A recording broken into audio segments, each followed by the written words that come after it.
Washington, 20 de junio, F.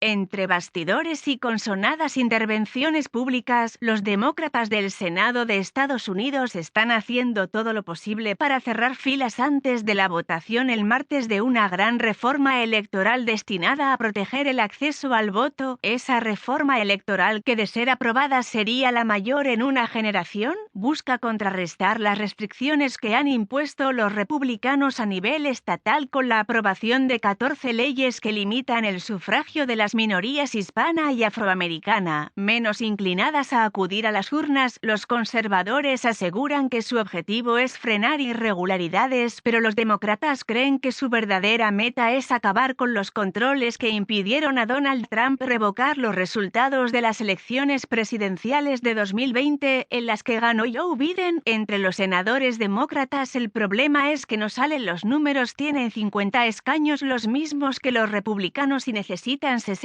votos para superar un voto de procedimiento y que comience a debatirse la reforma electoral, bautizada For the People Act, la ley para el pueblo. En español, lo más posible es que el martes fracase el voto de procedimiento porque los republicanos ya han anunciado que rechazarán en bloque la medida. La cuestión ahora es ver si los demócratas consiguen acercar posturas para mostrarse unidos en un asunto que han defendido durante los últimos 3 años, pero que se ha topado en las últimas semanas con el escepticismo del senador demócrata Joe Manchin, uno de los representantes de Virginia Occidental. La contraoferta del demócrata más conservador Manchin, el más conservador de los senadores demócratas, al principio se negó a considerar el proyecto de ley, pero esta semana abrió la puerta al debate y presentó una contraoferta. Su propuesta diluye el contenido de la legislación original y hace una concesión importante a los republicanos. Establece que los votantes deben mostrar un documento de identificación a pesar de que en Estados Unidos no hay un documento nacional de identidad y los ciudadanos no están obligados a disponer de esa identificación. Pese a ello, la idea recibió el sonado respaldo de Stacey Abrams, activista contra la supresión del voto y que consiguió movilizar al electorado a favor de Biden en el conservador estado de Georgia. Sin embargo, otras figuras del ala progresista del partido no han dudado en expresar sus dudas sobre la propuesta de Manchin.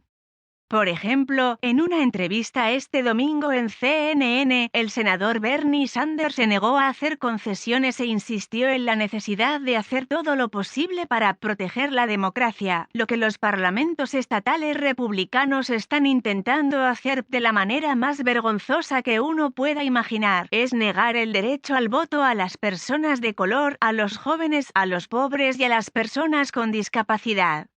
Es indignante, manifestó, las mismas reglas del juego para todos los estados. El texto actual de la iniciativa, aprobada en marzo pasado por la mayoría demócrata de la Cámara de Representantes, establece las mismas reglas y plazos en todo el país para el voto por correo, además de facilitar el sufragio por adelantado y obligar a todos los estados a registrar automáticamente a los ciudadanos para que puedan votar. También incrementa las exigencias de transparencia y control para las donaciones que reciben los partidos y limita el gerrymandering, como se conoce la práctica de manipular distritos electorales para favorecer la victoria de un legislador de un partido determinado. Esas dos últimas cláusulas sobre las donaciones y los mapas electorales han entusiasmado al ala más progresista de los demócratas, pero son los puntos que precisamente están usando los republicanos para oponerse a la medida. Hoy, en una entrevista en la cadena Fox, el senador conservador Lindsey Graham consideró que la legislación supone una intromisión del gobierno federal en los asuntos de los estados y, sin aportar ninguna prueba, acusó a los demócratas de estar manipulando las reglas electorales a su favor. Se trata de la mayor maniobra de la historia de este país para hacerse con el poder, arremetió Graham. En Estados Unidos, cada estado fija sus propias normas sobre el sufragio.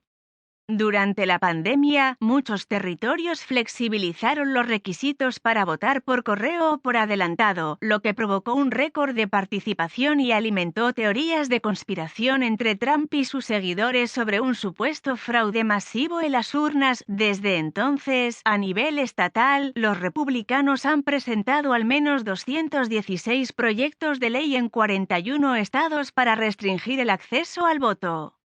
De esos proyectos, 14 han sido aprobados, según la organización no partidista States United Democracy Center, dedicada a proteger el sufragio. Por ejemplo, la ley aprobada en Georgia acorta los plazos para votar por adelantado, elimina centros electorales y hasta penaliza dar agua o comida a quienes esperan en fila para ejercer su derecho al sufragio. Beatriz Pascual Macías, C. Agencia EFE.